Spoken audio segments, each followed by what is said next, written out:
Hey there! Thank you for joining me. I am an Army veteran, a retiree, and a federal government employee, and this channel is for the transition from veteran to civilian. And today I'm talking about how to boost your salary by over $10,000. If you're new here, please consider subscribing. Now let's get started.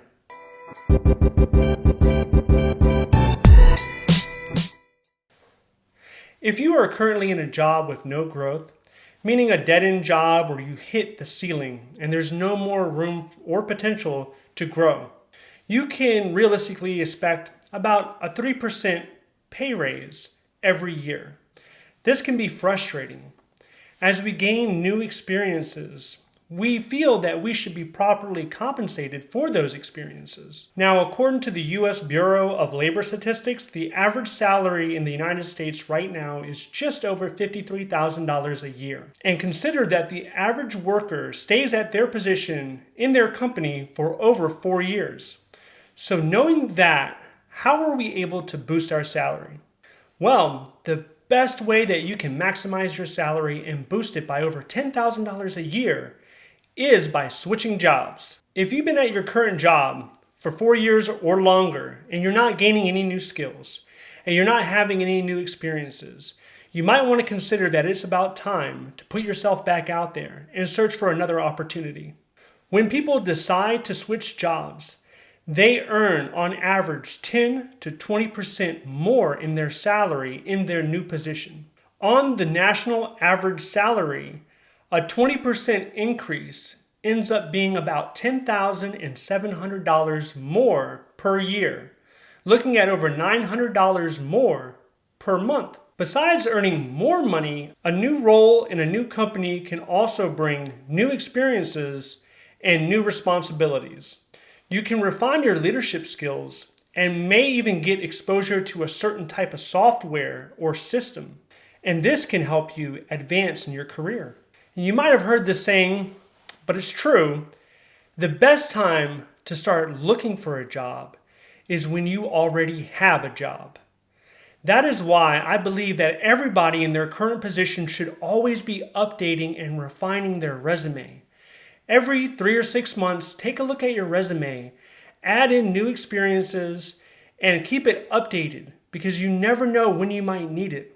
This can not only help you be prepared for a job transition, but it can help you during annual evaluations so that you can capture how you contributed to the organization. So knowing all that, why do people stay at their positions for over 4 years?